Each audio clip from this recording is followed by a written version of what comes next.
चल भाई।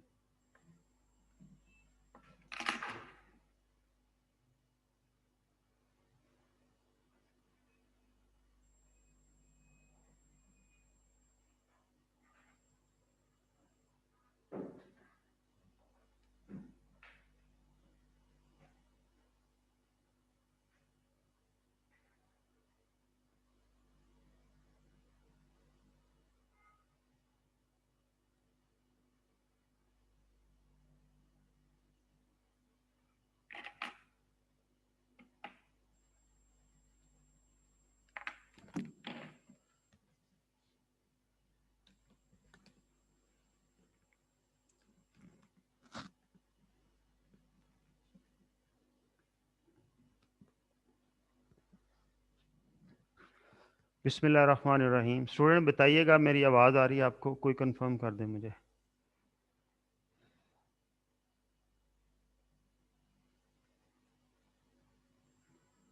जी अली हैदर। जी सर आवाज आ रही। ओके।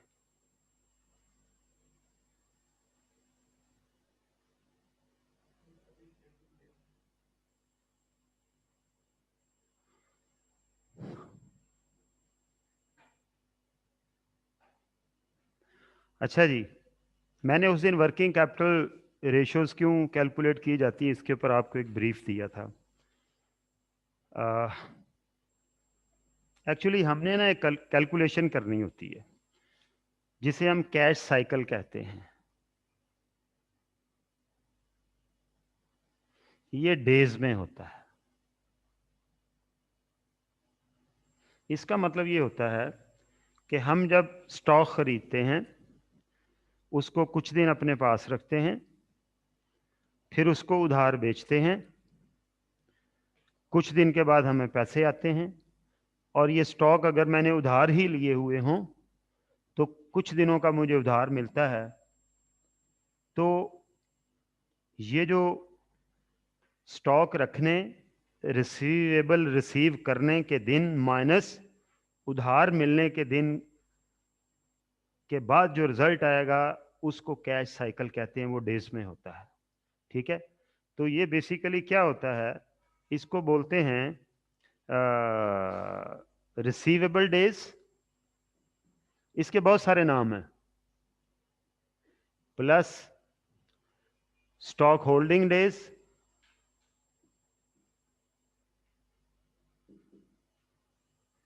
माइनस इनको जमा कर लें, माइनस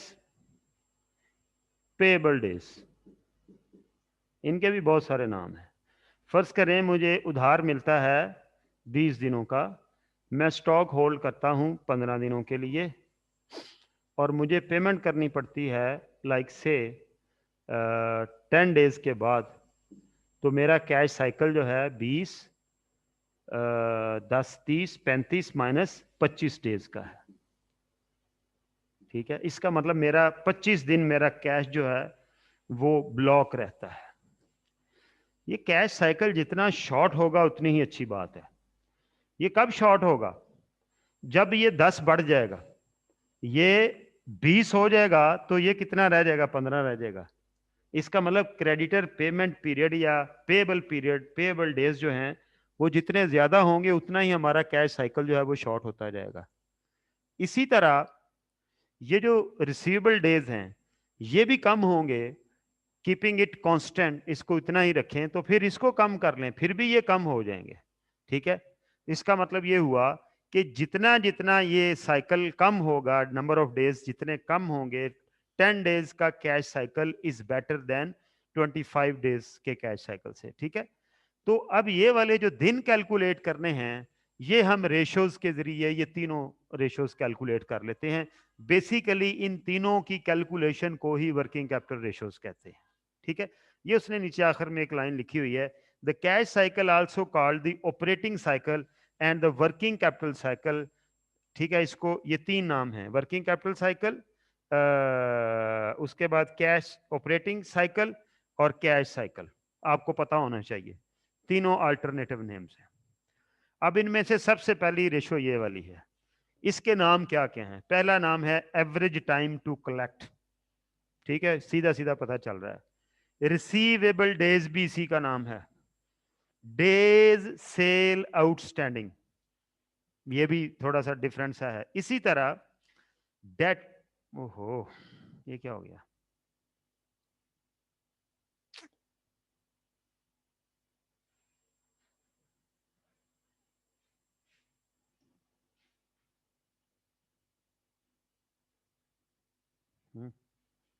ये आ गया, ठीक है। इसी तरह ये जो एवरेज टाइम टू कलेक्ट, इसको डेटर कलेक्शन पीरियड भी कहते हैं, डेटर कलेक्शन पीरियड, ये भी इसी का नाम है, ठीक है। डेटर्स कलेक्शन पीरियड भी इसी का नाम है। क्या रेशो है जी, ये आगे चलें। कहते हैं जी trade receivable divided by sale, यहां याद रखिएगा ये क्रेडिट सेल है, सिर्फ सेल नहीं है ये, ठीक है। इनटू 365, 365 दिन, ठीक है। ये क्या कहलाएंगे, इसको हम बोलते हैं एवरेज डेज टू कलेक्ट, ठीक है।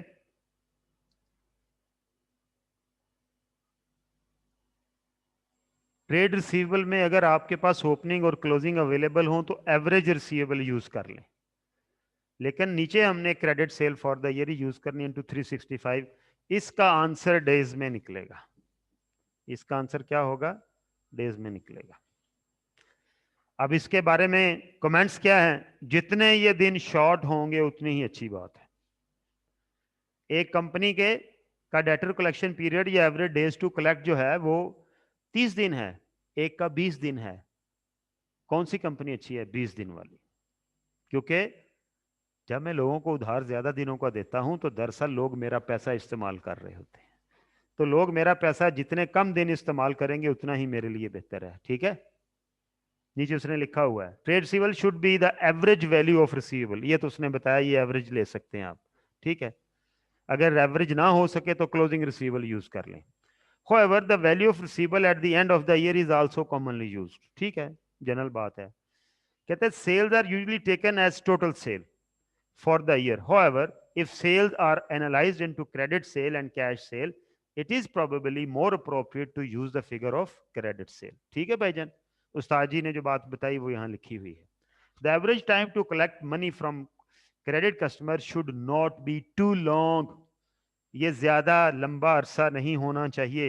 A long average time to collect suggests inefficient collection of amounts due from receivable, ये क्या है, इनएफिशिएंट कलेक्शन, आपकी इनएफिशिएंसी को शो करता है कि जनाब आप लोगों का कलेक्शन डिपार्टमेंट एफिशिएंट नहीं है, जल्दी जल्दी पैसे नहीं कलेक्ट करता, ओके।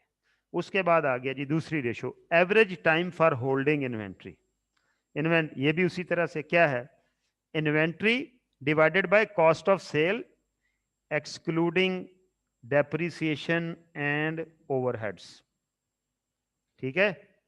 डेप्रिसिएशन माइनस करके, यानी मेनली ये जो ऊपर इन्वेंट्री यूज करनी है ना उसकी कॉस्ट ऑफ सेल आपने यूज करनी है, ठीक है। यहां पर भी थोड़े से मिथ हैं इस जगह के ऊपर भी, सम पीपल सेज के ये परचेजेस से भी कैलकुलेट होती है, ये भी डेज निकलेंगे, ये भी जितने कम होंगे उतने ही अच्छी बात है। यानी मैं जल्दी जल्दी स्टॉक आता है, एक दो दिन मेरे पास रहा मैंने बेच दिया, लेकिन दूसरी कंपनी स्टॉक आता है 50 दिन रखते हैं फिर बेचते हैं, वो 50 दिन आपका पैसा पड़ा हुआ है बैंक में, आप इंटरेस्ट दे रहे हैं लोन लेके, और इधर आपके गोदाम में चीज पड़ी हुई है, ठीक है।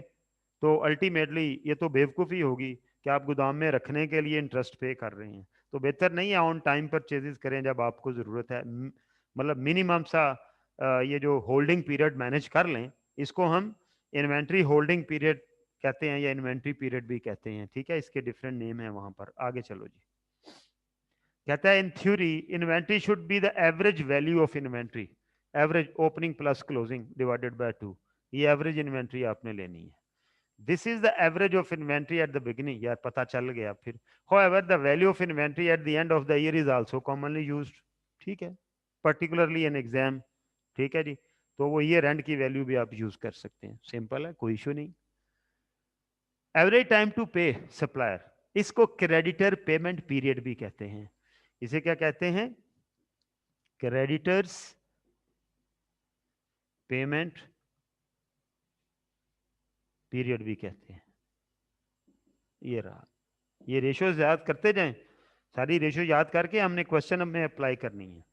ये क्या कहता है जी, average time to pay averagely, कहता है जी trade payable average cost of purchases, यहां सिर्फ परचेजेस लेंगे, ठीक है, इनटू 365। ये क्या बन गए, ये भी कैसे निकलेगा डेज, ये तीनों डेज निकल है, फिर वो फार्मूला लगाएंगे तो कैश साइकिल कैलकुलेट हो जाएगा। जिस कंपनी का कैश साइकिल लंबा है और एक कंपनी का कैश साइकिल छोटा है, दोनों सेम इंडस्ट्रीज की हैं, तो लंबे कैश साइकिल वाली कंपनी अच्छा परफॉर्म नहीं कर रही। Trade payable should be the average, ये लाइन हर एक में सेम सेम लिखी हुई है। However the value of trade payable at the, ये भी सेम लिखी हुई है, कॉमनली यूज्ड।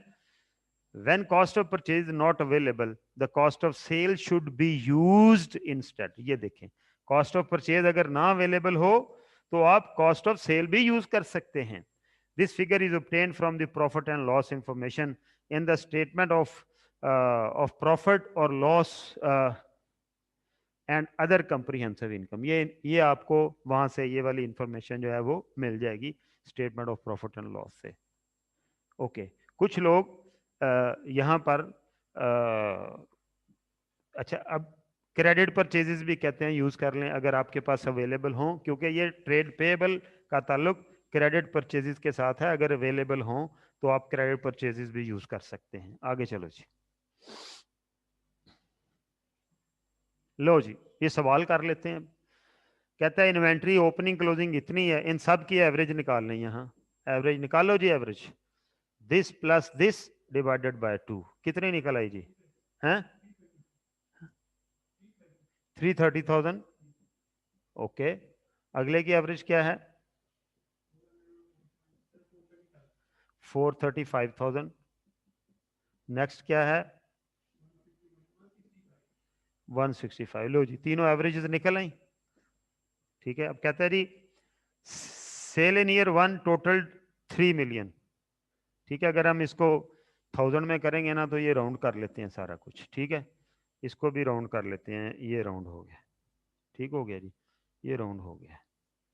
ओके, कहता है जी sale in year 1 total 300,000 and cost of sale was 1.8 million, ठीक है, 1800,000। अब हमने तीनों फार्मूले अप्लाई करने हैं यार इसके ऊपर, ठीक है। लाइक पहला फार्मूला क्या है कि एवरेज इन्वेंट्री, एवरेज इन्वेंट्री कितनी है 330, ये मैं यहाँ कैलकुलेट कर देता हूँ। ये देखें कैलकुलेशन हुई हुई है, ये उसने एवरेज निकाली है 330, ये एवरेज निकाली, ठीक है। ये उसने सब की एवरेज निकाल ली, ये निकली हुई है, ये जो हमने इधर निकाली। उसके बाद वो दिन कैलकुलेट कर रहा है, average days to collect 4,35,000 divided by 3 million into days, ये 52.9 डेज से 53 डेज। 5 से ऊपर हो तो अपवर्ड राउंड कर ले, नीचे हो तो डाउनवर्ड राउंड कर ले, ठीक है। ये इन्वेंट्री टर्नओवर, ये क्या है average inventory divided by purchases नहीं है तो हमने कहा कॉस्ट ऑफ सेल यूज कर ले, अभी पढ़ के आए हैं। तो ये कितना हो गया 67 डेज, ठीक है जी। आगे चलें, ये देखें ये एवरेज है और ये कितना हो गया जी, ये हो गया जी 53 डेज। तो कैश साइकिल कितना निकला, कैश साइकिल निकला जनाब अच्छा ये उसने दोबारा लिख दी है, सॉरी, ये आ गया तीसरा, ये 67 हो गए, ये पिछले पेज के ऊपर उसने रिपीट कर दिया इसे, और ये कितने हो गए 33 डेज, ठीक है जी। तो क्या करेंगे 53 प्लस 67, ठीक है, माइनस 33, तो ये कैश साइकिल कितना निकल आया, कैश CYCLE कैश साइकिल कितना है जी 87 डेज। टू मच, 3 महीने आपका कैश ब्लॉक रहता है, ठीक है। देखें जरा कमेंट्स क्या करने हैं। The relationship among the 3 ratios given above is quite critical. The sale of inventory generates receivable. ये बेसिकली जरा बात समझें कि मैं आज किसी से उधार लेता हूं, मुझे कितने दिनों का उधार मिलता है माल, मैं उसे कितने दिन अपने स्टोर में रखता हूं, फिर मैं उसे बेचता हूं, कितने दिनों बाद मुझे पैसे आते हैं और मैं जिससे उधार लिया उसे पैसे वापस करता हूं। तो ये बेसिकली इस तरह से होगा।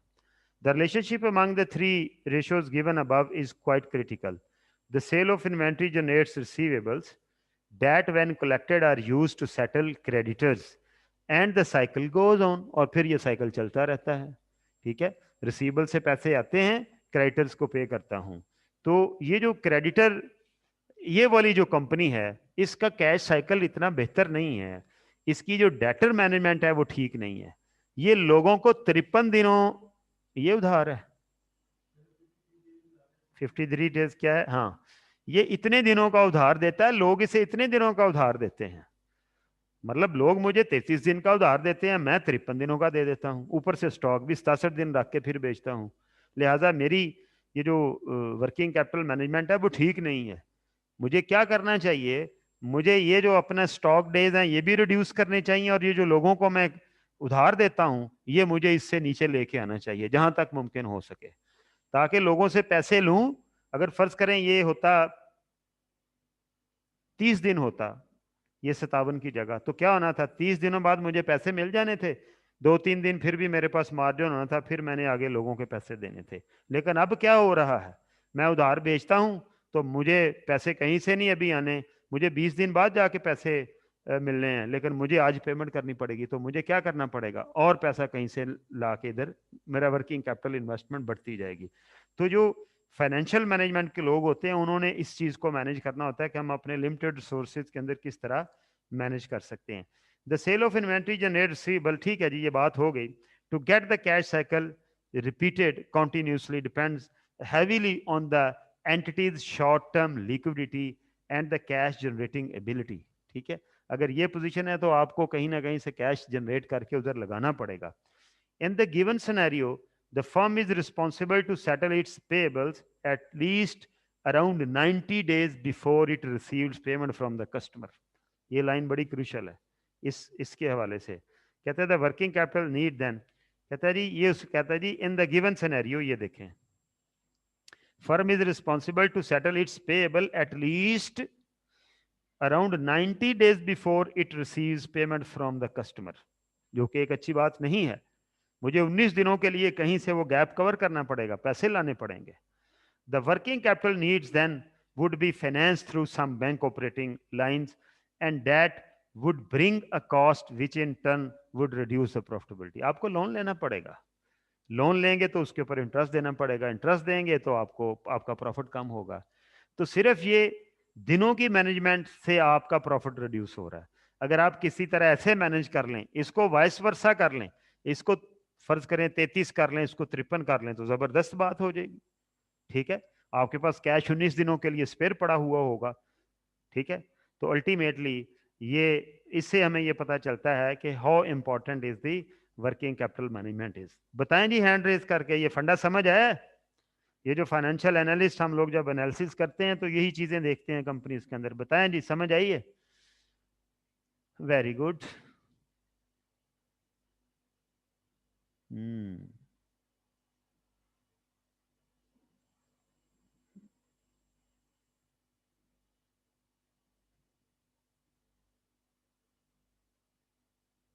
ठीक है जी, गुड हो गया, आगे चलते हैं।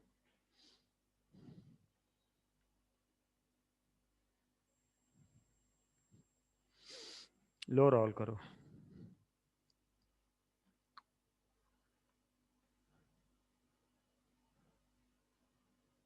यार मुझे ना पानी पीना है। ये देखिए जी, ये कंपनी है। द कैश ऑपरेटिंग साइकिल और working capital cycle is average time of one cycle of a business operation from the time that suppliers are paid for the resources they supply to the time that cash is received from the customer for goods. ठीक है, a cash cycle और operating cycle is measured as follows। वही सारी मैंने आपको बता दी है कि this plus this minus this करेंगे तो ये निकल आएगा, यहाँ उसने निकाला हुआ 94 डेज। ठीक है, the working capital ratio and the length of the cash cycle should be monitored over time. The cycle should not be allowed to become unreasonable in length with a risk of over investment or under investment in the working capital. कहता है जी ये एक reasonable level तक होना चाहिए depending upon the nature of the business. ठीक है, लाइक एक एक्सपोर्टर जो है उसका वर्क कैश साइकिल जो है वो 90 दिन का होता है, होना चाहिए। ठीक है, ये डिपेंड करता है बिजनेस टू बिजनेस के ऊपर, ठीक है। तो अल्टीमेटली कहता है जी ये बहुत बड़ा हो जाएगा कैश साइकिल, तो आपको ओवर इन्वेस्टमेंट आपकी होगी किसके अंदर, वर्किंग कैपिटल के अंदर। और ये कैश साइकिल जो है वो अनड्यूली शॉर्ट हो जाएगा तो अंडर इन्वेस्टमेंट हो जाएगी। जब अनड्यूली शॉर्ट होगा तो आप स्टॉक भी कम रखेंगे, लोगों को उधार भी कम देंगे, और जब आप ये काम लोगों को टाइट करेंगे तो आपका कस्टमर भागेगा, आपकी सेल रिड्यूस होगी, आपकी सेल रिड्यूस होगी, और अल्टीमेटली सेल रिड्यूस होने से आपका प्रॉफिट मार्जिन जो है वो कम होगा। तो कैश साइकिल का बहुत बड़ा होना भी अच्छी बात नहीं है, और बहुत छोटा होना जो है वो भी अच्छी बात नहीं है, ठीक है।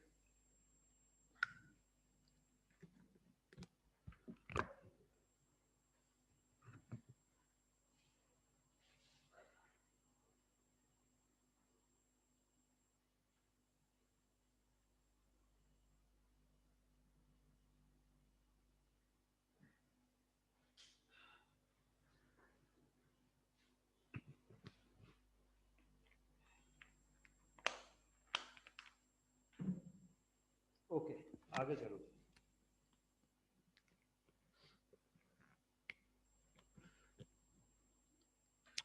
A positive working capital cycle balance incoming and outgoing payments to minimize net working capital and maximize free cash flows. For example, a company that pays its supplier in 30 days but takes 60 days to collect its receivable has a working capital cycle of 30 days. अगर उसकी कोई stock की holding नहीं है तो कुछ holding period वो भी हो जाएंगे, वो फिर ऐड हो जाएंगे। This 30 days cycle usually needs to be funded through a bank operating lines. तो वो जो 30 दिन आपको पैसा चाहिए वो आप बैंक से लेते हैं, and the interest on this financing is carrying cost that reduces the company's profitability. ये साइकिल बड़ा होगा जितना इनके दरमियान गैप बढ़ता जाएगा, यानी कलेक्शन पीरियड और पेमेंट पीरियड। इसमें अगर ये 30 है, ये 35 है तो गुड है, ये 50 हो गया, ये 35 हो गया तो ये पोजीशन सही नहीं है। आपको 15 दिनों के लिए पैसे चाहिए, यहाँ आपको 5 दिनों के लिए चाहिए, आप मैनेज कर लेंगे, ठीक है। ये 60 हो गया और ये 40 हो गया तो आपको 20 दिनों के लिए पैसे चाहिए। तो जैसे जैसे ये गैप बढ़ता है, कंसिडरिंग दैट कि इन्वेंट्री होल्ड नहीं आप करते, आती है चीज बिक जाती है, आती है बिक जाती है, अगर इन्वेंट्री होल्ड करेंगे तो वो भी इधर ऐड हो जाएंगे, ठीक है। लेकिन इस फंडे को समझने के लिए बेसिकली ये जो इन दोनों का कंपैरिजन कर लें, यहाँ मुझे सिर्फ 5 दिन का गैप है, मुझे 5 दिन के लिए पैसे चाहिए, मैं कोई अपना खर्चा खुर्चा रोक के इनको पे कर दूंगा, ठीक है, और फिर इधर से मुझे पैसे आ जाएंगे, ठीक है। लेकिन अल्टीमेटली जैसे जैसे जो है ये 30 है और ये 35 है, ठीक है, ये ज्यादा बेहतर पोजीशन है। 30 दिन बाद मुझे पैसे आएंगे और 5 दिन बाद मैं पेमेंट कर दूंगा, पैसे मेरे पास पहले आएंगे, मैं इजी हूँगा। यहां पर क्या है, मुझे पैसे 50 दिन बाद आएंगे, मैंने पेमेंट 35 दिन बाद करनी है, ठीक है। This is not a good position, and again this is not a good position. मेरा ख्याल है सारी बात समझ आ गई है।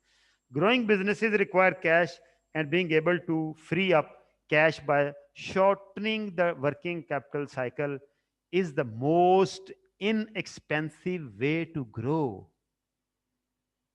देखें, बिजनेस की ना ग्रोथ की एक कॉस्ट होती है। बिजनेस ग्रो जब करते हैं तो बिजनेसेस को पैसा चाहिए। अब पैसा कहां से आ सकता है? नंबर 1, रिटेन प्रॉफिट से आपको ग्रोथ फाइनेंस कर सकते हैं, फ्रेश कैपिटल से कर सकते हैं, नंबर 2, नंबर 3 बैंक से लोन लेके कर सकते हैं। ये जो सबसे costly way of financing growth क्या है? Bank loan. उससे कम कॉस्टली क्या है? Fresh capital. लोगों ने जो पैसे दिए हैं उन्होंने डिविडेंड लेना है भाई, कुछ ना कुछ डिविडेंड देना पड़ेगा। और सबसे कम कॉस्टली क्या है? Retained earning. लेकिन रिटेन्ड अर्निंग लोग रखने नहीं देते, लिहाजा आप अपनी प्लानिंग के जरिए ना आप अर्निंग रिटेन करें, ना आप फ्रेश कैपिटल लें, ना आप बैंक से लोन लें, आप जस्ट अपना कैश साइकिल को मैनेज करें। लोगों से उधार ज्यादा लें, उनको कम दिनों का उधार दें। इसका मतलब है लोग आपको उधार देंगे, कंसिडरिंग दैट कि उधार देने का मतलब ये नहीं है कि वो आपको महंगी चीजें दें, फिर वो भी कॉस्ट कर रही होंगी। अगर वो मार्केट रेट के ऊपर ही आपको ज्यादा पीरियड के लिए उधार दे रहे हैं तो ये सबसे कम कॉस्ट का सोर्स है। अंडरस्टैंड? तो कहता है growing businesses require cash and being able to free up cash by shortening the working capital cycle is the most inexpensive way to grow। ठीक है, सबसे कम कॉस्ट इस वे टू ग्रो के अंदर होती है। Sophisticated buyers review closely a targets working capital cycle because it provides them with an idea of the management's effectiveness at managing their balance sheet and generating free cash flows। ठीक है, कहता है जो sophisticated लोग होते हैं वो इसकी मैनेजमेंट कर। In manufacturing organisation there are 3 types of inventory. कहता है जी raw material inventory, work in process inventory, ये प्रोसेस है, फिनिश गुड यहाँ प्रोसेस ही लिखा हुआ, ठीक है, फिनिश गुड इन्वेंट्री। तो हर एक का अलग-अलग कैश साइकिल निकलेगा। रॉ मटेरियल होल्डिंग का मतलब क्या होगा कि रॉ मटेरियल खरीद के कितने दिनों के लिए रखते हैं। वर्क इन प्रोसेस का मतलब है प्रोसेस में कितने दिनों के लिए प्रोडक्ट रहती है। फिनिश गुड का मतलब होगा कि फिनिश गुड कितने दिनों के लिए रहती है, ठीक है, आपके पास होल्ड रहती है। आगे चलें, ये उसने वही जो इन्वेंट्री वाला फार्मूला है ना ट्रेडर वाला कि जी एवरेज अपना average inventory divided by cost of sale, उसने उसको 3 रेशो में तकसीम कर दिया। क्या तकसीम कर दिया?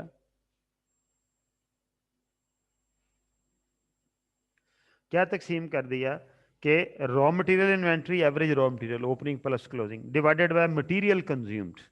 ठीक है, मटेरियल कंज्यूम्ड। बनाई कि नहीं आपकी भी बनाई? ठीक, ओके। उसके बाद work in process inventory opening work in process plus closing work in process divided by cost of goods manufactured.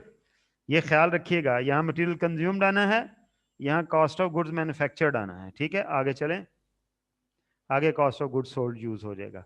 Finish good average inventory ये भी, और ये क्या आ जाएगा कॉस्ट ऑफ गुड्स सोल्ड, यानी उसको ब्रेक कर दिया ना मैन्युफैक्चरिंग कंसर्न्स के अंदर। ठीक है, उसके बाद वो कहता है जी टर्नओवर रेशियोज हैं, ये मल्टीप्लायर्स होते हैं। इन्वेंट्री टर्नओवर, इन्वेंट्री टर्नओवर का मतलब क्या है कि इन्वेंट्री आप खरीदते हैं, उसको अपने पास रखते हैं कुछ दिनों के लिए और बेच देते हैं, फिर खरीदते हैं, फिर अपने पास रखते हैं। ऐसा साल में कितनी मरतबा होता है, आपकी इन्वेंट्री कितनी मरतबा घूमती है, इसे हम इन्वेंट्री टर्नओवर कहते हैं। ये कैसे कैलकुलेट होती है? Cost of sale divided by average inventory. ठीक है, तो ये नंबर ऑफ टाइम्स में रेशो निकलेगी। ये जितना ज्यादा होगा टाइम उतना ही बेहतर है। ज्यादा होने का मतलब क्या है कि आपका इन्वेंट्री होल्डिंग पीरियड कम हो रहा है। ठीक है, कि आप जल्दी जल्दी, आप स्टॉक आता है 5 दिन रहता है बिक जाता है, फिर खरीदते हैं 5 दिन रहता है बिक जाता है, यानी आप 5 दिनों के बाद तो आपका स्टॉक ज्यादा दफा घूमेगा। लेकिन अगर आपका इन्वेंट्री होल्डिंग पीरियड 30 दिन हो तो फिर 12 दफा घूमेगा। इसका मतलब क्या हुआ कि जल्दी जल्दी इन्वेंट्री घूमती जाए तो वो ज्यादा बेहतर है, उसमें ये टर्नओवर बढ़ जाएगी। इन्वेंट्री टर्नओवर ये टाइम्स में कैलकुलेट होगी। ठीक है, इसी तरह रिसीवेबल टर्नओवर कि मैं लोगों को उधार देता हूं कुछ दिनों के लिए, फिर वो मुझे पैसे देते हैं, मैं फिर उधार देता हूं, फिर देते हैं, फिर उधार, ऐसा साल में कितनी मरतबा हुआ। ये भी टर्नओवर ज्यादा होगी तो बेहतर बात होगी, इसे रिसीवेबल टर्नओवर कहते हैं। Credit sale divided by average trade receivable. ठीक है, ये भी टाइम्स में निकलेगी रेशो। आगे चलो, ये आ गया जी उसका पेएबल रेशो। ये क्या है? क्रेडिट परचेजेस डिवाइडेड बाय, इस टर्नओवर का कम होना अच्छी बात है। कम होने का मतलब क्या है कि लोग आपको ज्यादा दिनों का उधार दे रहे हैं। ठीक है, मतलब अगर मेरी टर्नओवर फर्ज करें मेरी परचेजेस जो है वो 24 लाख है, इज्यूम कर लेते हैं। ठीक है, और एवरेज ट्रेड पेएबल जो हैं वो हम कहते हैं जी लाइक से 24 डेज हैं। ठीक है, average trade payable, average trade payable not days, average trade payable मेरे होते हैं, मैं कहता हूँ जी फर्ज कर लें कि लाइक 2,40,000 होते हैं। ठीक है, एज्यूम कर लेते हैं, तो ये कितना निकला? 10 टाइम निकला। ठीक है, इसका मतलब क्या है कि मैं लोगों से उधार लेता हूँ, वो मेरे पास रहता है, मैं लोगों को पैसे देता हूँ, फिर उधार लेता हूँ, फिर तो मैं 10 टाइम ऐसा करता हूँ, ठीक है। यानी क्या हुआ, मैंने 10 टाइम ऐसा किया। लेकिन अगर फर्ज कर लें एवरेज ट्रेड पेएबल जो हैं ये फर्ज कर लें कम हैं मेरे, फर्ज कर लें कि यहाँ पर मैं कहता हूँ 1,20,000 हैं अगर, तो फिर कितना निकलेगा, फिर ये 20 निकल आएगा, ठीक है। तो 20 टाइम टर्नओवर करने का मतलब है कि मुझे पेएबल जो है वो मेरा कम दिनों का मुझे मिल रहा है, ठीक है। तो number of times of purchases का नंबर ऑफ टाइम जितना कम हो, इस सूरत हाल के अंदर मेरे लिए ये पोजीशन बेहतर है, यानी मुझे ज्यादा दिनों का उधार मिल रहा है। लेकिन रिसीवेबल के अंदर टर्नओवर का ज्यादा होना बेहतर है, यानी मैं कम दिनों का उधार दे रहा हूं। स्टॉक टर्नओवर का कम होना बेहतर बात है, यानी मैं कम दिन स्टॉक होल्ड कर रहा हूं, ठीक है। तो वो टर्नओवर जो है रिसीवेबल की टर्नओवर, इन्वेंट्री की टर्नओवर जितनी नंबर ऑफ टाइम्स में ज्यादा होगी उतनी बेहतर बात है। और पेएबल जो है, पेएबल टर्नओवर जितनी कम होगी उतनी ज्यादा बेहतर बात है। यानी इन दोनों सिचुएशन में मेरे लिए ये ज्यादा बेहतर बात है, ठीक है। कि इसका मतलब क्या है कि मैं 24 लाख की परचेज को 10 दफा घुमाता हूं। और यहां पर क्या मतलब है कि मैं 24 लाख की परचेज को 20 दफा घुमाता हूं। जब 20 दफा घुमाऊंगा तो मुझे थोड़े पीरियड का उधार मिलेगा। मैं उधार खरीदूंगा, पे करना पड़ेगा, उधार खरीदूंगा, पे करना पड़ेगा, ठीक है। ऊपर वाले केस के अंदर उधार खरीदूंगा, कुछ देर के बाद पे करना पड़ेगा। तो ये ज्यादा बेहतर पोजीशन है और ये बेहतर पोजीशन नहीं है। यानी रिसीवेबल टर्नओवर और स्टॉक टर्नओवर का नंबर ऑफ टाइम ज्यादा होना अच्छी बात है, और पेएबल टर्नओवर का नंबर ऑफ टाइम कम होना जो है वो अच्छी बात है। कम कह रहा हूं, ज्यादा होना अच्छी बात है, उलट बात कर गया, पीछे जाओ फिर। ये देखिएगा, receivable and stock turnover,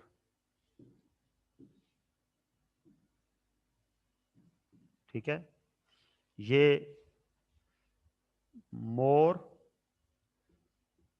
number of time is better, ठीक है। और payable turnover less number of time is, ठीक है। जैसे ये मैंने कहा less number of time is better. देखिए ये रेशो जो है ना, इनका, इस रेशो का और पीरियड का आपस में इनवर्स रिलेशन है, ठीक है। ये टर्नओवर टाइम्स में ज्यादा होगी तो आपका होल्डिंग और कलेक्शन पीरियड उतना ही कम होगा, ठीक है। टर्नओवर ज्यादा, होल्डिंग कलेक्शन पीरियड कम। और पेएबल टर्नओवर जो है वो जितनी कम होगी, ठीक है, उतना ही, इसका मतलब क्या है, उतना ही आपका वो जो पेमेंट पीरियड है वो ज्यादा हो जाएगा। और ये मेरे लिए जो है वो ज्यादा बेहतर पोजीशन है। आगे चलेंगे। The meaning of liquidity, liquidity का क्या मतलब है जी। अब हम आ गए लिक्विडिटी रेशियो के ऊपर। यानी वर्किंग कैपिटल के अंदर हमने क्या डिस्कस करना है, हमने सिर्फ और सिर्फ ये रेशियोज डिस्कस करनी है। कौन सी भला, कि जी अल्टीमेटली 3 डेज की रेशो हैं और 3 टर्नओवर की रेशो हैं। ये बात जहन में रखें, मैं फिर रिपीट करने लगा हूं कि अल्टीमेटली आपको ये देखना है कि ये जो रिसीवेबल डेज कम हो, टर्नओवर ज्यादा हो, अच्छी बात है, लिख लें। रिसीवेबल डेज कम हो, रिसीवेबल टर्नओवर ज्यादा हो, अच्छी बात है, यानी लोग जल्दी जल्दी पैसे देंगे। यार ये देखो, मैं साल के अंदर ना 3 लाख की सेल करता हूं पूरी। मैं कहता हूं कि ये 3 लाख की सेल मैं 10 साइकिल्स में करता हूं, ठीक है, 10 साइकिल्स में करता हूं। तो मेरा, और दूसरी कंपनी ये वाली सेल 20 सेकंड में 20 साइकिल्स में करती है। तो कौन सी कंपनी ज्यादा बेटर परफॉर्म कर रही है? 20 साइकिल वाली, क्योंकि वो जल्दी जल्दी पैसे ले रहे होंगे, सेल उतनी ही है, मैं साल में इस सेल को 10 दफा पैसे आते हैं कस्टमर से, मैं फिर उन्हें सेल कर देता हूं, फिर आते हैं फिर सेल, मैं 10 दफा ऐसा करता हूं। और उतनी ही सेल के ऊपर अगर कोई 20 दफा ऐसा कर रहा है, इसका मतलब वो कम दिनों का उधार दे रहा है यार। इसी तरह जो स्टॉक की टर्नओवर है, वो भी स्टॉक होल्डिंग पीरियड कम होना अच्छी बात है, टर्नओवर नंबर ऑफ टाइम ज्यादा होना अच्छी बात है। कि मैं कम दिनों के लिए स्टॉक होल्ड, टर्नओवर मेरी कब ज्यादा होगी, जब मैं स्टॉक आएगा कुछ दिन रखूंगा बेच दूंगा, कुछ दिन रखूंगा बेच दूंगा, कुछ दिन रखूंगा बेच दूंगा। और अगर होल्डिंग पीरियड बड़ा हुआ तो फिर मेरी टर्नओवर नंबर ऑफ टाइम कम हो जाए। तो पीरियड वाइज रिसीवेबल कलेक्शन और इन्वेंट्री होल्डिंग पीरियड का शॉर्ट होना अच्छी बात है, और टर्नओवर का ज्यादा होना अच्छी बात है नंबर ऑफ टाइम्स में। और पेएबल के लिए वाइस वर्सा है। ठीक है, पेएबल के लिए पेमेंट पीरियड का ज्यादा होना अच्छी बात है, यानी टर्नओवर का कम होना अच्छी बात है। लेकिन ये इतना ज्यादा ना हो जाए कि आपको लिक्विडिटी का प्रॉब्लम आना शुरू हो जाए, कि आप लोगों से उधार दें फिर पैसे ही ना दें। ये जो क्रेडिटर पेमेंट पीरियड है ना, इसका मुसलसल ज्यादा होना भी अच्छी बात नहीं है। उसका मतलब ये होगा कि आपको कैश का प्रॉब्लम है। जिस कंपनी, कुछ कंपनियां हैं वो हर महीने अपनी सैलरी दे देती हैं, कुछ कंपनियां हैं जो जून की सैलरी अगस्त में देती हैं, कुछ कंपनियां हैं जो जून की सैलरी अक्टूबर में जाके देती हैं। जो जून की सैलरी जुलाई में दे देती है उस कंपनी की लिक्विडिटी ज्यादा अच्छी है। जो जून की सैलरी अगस्त में देती है उसकी लिक्विडिटी मीडियम है, और जून की सैलरी अक्टूबर में जाके देती है उसकी लिक्विडिटी का बिल्कुल बड़ा गर्क हो, उसके पास कैश नहीं, अपनी लायबिलिटीज को टाइमली वो पे नहीं कर पा रहे। तो ये टर्नओवर की तीनों रेशो जो हैं वर्किंग कैपिटल की, ये टर्नओवर्स और पीरियड जो हैं ये बड़े इंपॉर्टेंट रेशोज हैं। आगे चलो, अब आ गया जी मीनिंग ऑफ लिक्विडिटी। लिक्विडिटी का मतलब क्या है? Strength to pay liability as soon as possible. अपनी लायबिलिटीज को जितनी जल्दी पे करने की जो सलाहियत है किसी कंपनी में, उसे लिक्विडिटी कहते हैं। मैंने किसी के पैसे देने उधार लिया, तो मैं जितनी जल्दी दूंगा इसका मतलब है मेरी लिक्विडिटी उतनी बेहतर है, जितनी देर से दूंगा इसका मतलब मेरी लिक्विडिटी उतनी ही खराब है। Liquidity means having cash or access to cash readily available to meet obligation to make payments. For the purpose of ratio analysis, liquidity is measured on the assumption that the only source of cash available are cash in hand and in bank, current asset that will soon be converted into cash during the normal cycle of trade. कहता है जी liquidity किससे बनती है? Cash और bank balance से बनती है, या उन आइटम से बनती है जो आइटम हम कहते हैं कि जी रेडीली कन्वर्टेबल इनटू कैश है। वो क्या है? वो आपका रिसीवेबल होता है। स्टॉक आपका रेडीली कन्वर्टेबल इनटू कैश नहीं है। क्यों? कि स्टॉक आपको कोई कस्टमर ढूंढना है, मुमकिन है आपकी चीज किसी को चाहिए हो ना चाहिए हो। लेकिन रिसीवेबल का मतलब क्या है? कि वो आपकी कमिटमेंट है, किसी ने आपसे चीज उधार खरीदी हुई है और आपने उसकी पेमेंट लेनी है। वो convertible into cash at a certain time. हाँ, बैड डेट्स हो जाते हैं थोड़े बहुत, लेकिन वो डिफाइंड अमाउंट है जो आपने लेनी है। ठीक है, तो लिहाजा कहते हैं जी कैश के अंदर वो करंट एसेट जो रेडिली कन्वर्टेबल इनटू कैश है, यानी रिसीवेबल और कैश इन हैंड और बैंक बैलेंसेस शामिल होते हैं। It is also assumed that the only immediate payment obligation faced by the entity are its current liabilities. जो immediately आपने चीजें पे करनी है वो आपका करंट लाइबिलिटीज होती हैं। जो लॉन्ग टर्म लाइबिलिटी वो इमीडिएटली आपने पे नहीं करनी होती। There are two kind of ratios जो कि किसी कंपनी की लिक्विडिटी की मेजरमेंट करती हैं। एक को बोलते हैं करंट रेशो और दूसरी को बोलते हैं क्विक रेशो। इसको एसेट टेस्ट रेशो भी कहते हैं। करंट रेशो क्या है? Current asset over current liabilities. Very simple. क्या है? Current asset over current liabilities. ये रेशो जितनी अच्छी होगी, बेहतर होगी, उतनी अच्छी बात है। ये ऐसे कैलकुलेट होगी लाइक 2:1। इसका मतलब क्या है? 1 रुपए की लाइबिलिटी पे करने के लिए मेरे पास 2 रुपए पड़े हो। ये बहुत अच्छी आइडियल सिचुएशन है कि कल को अगर लोग मेरा उधार बंद भी कर देंगे, मैं भी बंद कर दूंगा लोगों का उधार। तो मेरे पास 2 रुपए आ जाएंगे, मैं उन 2 रुपए में से लोगों का 1 रुपया दूंगा और 1 रुपया से अपना काम चलाऊंगा। ठीक है, अगर ये 1-1 हो तो रीजनेबल है, अगर ये 1-1 से नीचे चली जाए तो अलार्मिंग है कि भाई हमारी लायबिलिटी ज्यादा हो गई है करंट और हमारे करंट एसेट कम है। ये बेहतर सिचुएशन नहीं है, और जितनी ये बड़ी होती जाएगी उतना ही ये नुकसानदेह बात है। मसलन अगर ये फर्ज करें हो जाती है 4/1, तो ये कोई अच्छी बात नहीं है। इसका मतलब क्या है 4/1? कि करंट एसेट ज्यादा है। करंट एसेट ज्यादा क्या है? या आपने स्टॉक ज्यादा रखा हुआ है, या आपने लोगों को उधार ज्यादा दिया हुआ है, या आपने कैश और बैंक में पैसे ज्यादा रखे हुए। ज्यादा होने चाहिए लेकिन इतने ज्यादा नहीं होने चाहिए। 2:1 is the ideal current ratio, but if goes upward from 2:1 it is not good, and if it goes downward from 1:1 it is not good। Negative हो जाती है उसे हम नेगेटिव करंट रेशो कहते हैं। बैंक ऐसी कंपनी को लोन नहीं देता जिसकी करंट रेशो नेगेटिव होती है।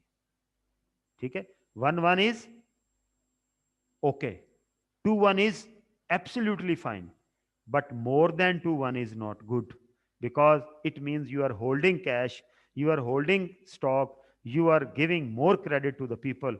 रिसीवेबल आपके ज्यादा हैं और पेएबल आपके कम है, जो कि हम पहले पीछे पढ़ के हैं कि ऐसे नहीं होना चाहिए। ओके, आगे चलें। ये देखिए, the amount of current asset and current liability in the statement of financial position at the end of the year may be used। it is not necessary to use average values। इसके अंदर हम आमतौर पर average values use नहीं करते, year and figures use करते हैं, क्योंकि ये टाइम टू टाइम चेंज होती रहती है। It is sometimes suggested that there is an ideal current ratio of 2:0 और 2:1। 2:1 आइडियल है जी, जीरो लायबिलिटी वाली तो कोई आजकल बिजनेस ही नहीं रहा। आपने कहा है 2 टाइम्स लिखा हुआ है, ओके हाँ, उसको आगे उसने लिखा हुआ है 2 टाइम लिखा हुआ है, आगे उसने लिखा हुआ है 2:1। हाँ, लायबिलिटी 1 हो और एसेट 2 हो तो ये 2 टाइम हो जाती है। ठीक है, good. However, this is not necessarily true, and in some industries, much lower current ratio are normal। It is important to assess liquidity ratio by considering changes in ratio over the time। Over the time, ये down होती जा रही है, इसका मतलब आपकी liquidity कम हो रही है। ठीक है, the liquidity ratios of other companies, दूसरी कंपनियों की इसी इंडस्ट्री की रेशियो क्या है। ठीक है, and then industry average ratio क्या है। अगर आप उसके पास हैं, कम भी है, तो इसका मतलब है काम चलेगा। ठीक है, ओके। लाइक पेट्रोलिंग कंपनी जो है ऑयल एंड गैस वाली, उनकी करंट रेशियो 1:1 ही हमेशा होती है, क्योंकि वो ना उधार देते हैं ना उधार लेते हैं। एग्जाम्पल है जी, करंट एसेट इतने हैं, करंट लायबिलिटी इतनी है, करंट रेशियो क्या हुआ, ये बेसिकली बनता है ना जब हम लिखते हैं 2.7 टाइम्स। जब हम इसको तनासब में लिखें तो 2.75:1 कि 1 रुपए की लायबिलिटी के अगेंस्ट आपके पास 2 रुपए 75 पैसे के एसेट पड़े हुए हैं, तो ये गुड रेशियो, अच्छी रेशियो। आगे चलो, कमेंट कहते हैं करंट रेशियो 2:1 और higher is considered satisfactory for most of the entities, yet the analyst should be very careful at interpreting it। A simple calculation of current ratio might not disclose the exact liquidity position of the company। A deeper analysis into the individual items of current asset and liability would add value to the results। A higher current ratio might not indicate the ability to pay off the entity's current obligation efficiently, as a huge portion of current asset may be comprising of needless, absolute and slow moving inventory। कहता है कि इसका बड़े होना सीधा सीधा ऐसे नहीं, आसान नहीं, ये बड़ी हो जाएगी तो बहुत बेहतर बात है, क्योंकि करंट एसेट के अंदर कुछ ऐसे एसेट पड़े हुए हो सकते हैं जो आपके करंट एसेट तो हैं लेकिन वो यूजलेस हैं, एब्सोल्यूट हैं, ह्यूज अमाउंट है, मार्केटेबल नहीं है, तो वो करंट रेशो तो बना रहे हैं आपकी, लेकिन आपकी लिक्विडिटी ठीक नहीं होगी, क्योंकि आप उन्हें बेच ही नहीं सक रहे। लिहाजा कहता है इस प्रॉब्लम को ओवरकम करने के लिए हम करंट रेशो से भी ऊपर की एक रेशो कैलकुलेट करते हैं, वो आपकी ज्यादा अफेक्टिवली लिक्विडिटी की मेजर है, और वो क्या है, वो कहता है क्विक रेशो है, जिसे हमने एसेट टेस्ट रेशो भी कहा हुआ। एसेट टेस्ट रेशो, एसेट का मतलब होता है ना तेजाब, तो फौरी फौरी जिससे लिक्विडिटी निकल आती है, वो क्या कहता है, current asset excluding inventory. Inventory readily saleable चीज हो सकती है, नहीं भी हो सकती, उसे निकाल दें, उसका कंपैरिजन करें करंट लायबिलिटी के साथ। तो अगर ऊपर वाली 2-1 आइडियल थी तो ये वाली 1-1 आइडियल है। ठीक है, स्टॉक आपके अलहदा पड़े हुए हैं, आपके करंट एसेट और करंट लायबिलिटी बराबर हैं, तो इट्स गुड, क्योंकि आपके स्टॉक पड़े हुए उनके बेस से कुछ ना कुछ कैश फ्लो जनरेट होता रहेगा और करंट एसेट और करंट लायबिलिटी आपस में पे ऑफ होते रहेंगे। आगे चलो जी, ये देखिए, ये एग्जांपल है जी, आपने ये उसने बताया हुआ जी, कैश है, रिसीवेबल है, इन्वेंट्री है, स्टॉक इन्वेस्टमेंट है, प्रीपेड टैक्सेस हैं, करंट लायबिलिटीज़ हैं इतनी। तो क्या करेंगे, करंट रेशो, क्विक रेशो कैसे कैलकुलेट करेंगे? कैश लेंगे उसमें, बिल्कुल लेंगे, रिसीवेबल लेंगे, बिल्कुल लेंगे, इन्वेंट्री नहीं लेंगे। ये देखें, स्टॉक इन्वेस्टमेंट शेयर खरीदे हुए हैं वो लेंगे, कभी भी सेल कर सकते हैं। प्रीपेड टैक्सेस भी नहीं लेने, वो कौन सा कैश है, वो तो आपने टैक्स दिए हुए हैं। ठीक है, करंट लायबिलिटी ये है, तो ये दो वाले आइटम हमने नहीं लेने, इन्वेंट्री और प्रीपेड टैक्सेस। बाकी ये लिक्विड एसेट है, इनको हम लिक्विड एसेट भी कहते हैं, जो कन्वर्टेबल इनटू कैश होते हैं फॉरन फॉरन, डिवाइडेड बाय, तो ये 1.07 टाइम है। It is a good quick ratio. 1-1 इसका मतलब क्या है, 1.07 टाइम 1.07 रेशो 1, यानी 1 रुपए की लायबिलिटी है तो 1 रुपए 7 पैसे के आपके एसेट हैं। स्टॉक आपके पास इसके अलावा पड़ा हुआ है, प्री पेमेंट्स इसके अलावा पड़ी हुई हैं। तो क्विक रेशो कैलकुलेट करते हुए स्टॉक निकाल देना है, प्री पेमेंट ऑफ एक्सपेंसेस और टैक्सेस निकाल देनी है। ठीक है जी, आगे चलो। बस जी, आज हम यहां तक रहेंगे, पीछे जाओ। अब आखिरी सेट, यहाँ तक हमने रहना है। मैंने जो पढ़ाया इसको थ्योरी भी पढ़नी है, रेशो भी पढ़नी है, कमेंट्स भी पढ़ने हैं। आगे चलो, अब हमारा एक आखिरी सेट रह गया रेशोज का, then we will move to the question. वो है ये वाली जो गेयरिंग रेशोज हैं, जो इन्वेस्टर्स की रेशो होती हैं। कल इंशाल्लाह ताला इसके ऊपर बात करेंगे।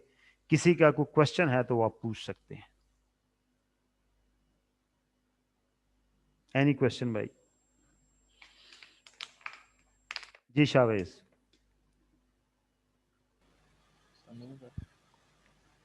जी भाई। सर कैश साइकिल स्मॉल होने के कंसीक्वेंसेस थोड़े से बता दें। देखिए, कैश साइकिल स्मॉल होने का मतलब ये है कि आपके पास पैसे जल्दी जल्दी आ रहे हैं।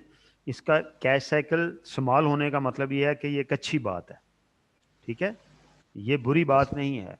मतलब आप ना लोगों को ज्यादा उधार देते हैं, ना ज्यादा उधार लेते हैं, ना ज्यादा स्टॉक होल्ड करते हैं, तो that is a good situation. ठीक है, जैसे और जी? सर, और इसका कोई जितना ज्यादा होगा बेटर ही है। नहीं, कैश साइकिल जितना शॉर्ट होगा बेहतर है, जितना लार्ज होगा वो बेहतर नहीं है। सही है, जितना ज्यादा शॉर्ट रेट आएगा उतना हाँ, ज्यादा बेस्ट है शॉर्टर, शॉर्टर कहें, shorter cash cycle is better than larger cash cycle. ठीक है सर। जी। अनफाल आमिर जी भाई। जी अनफाल। अस्सलाम वालेकुम सर। वालेकुम अस्सलाम।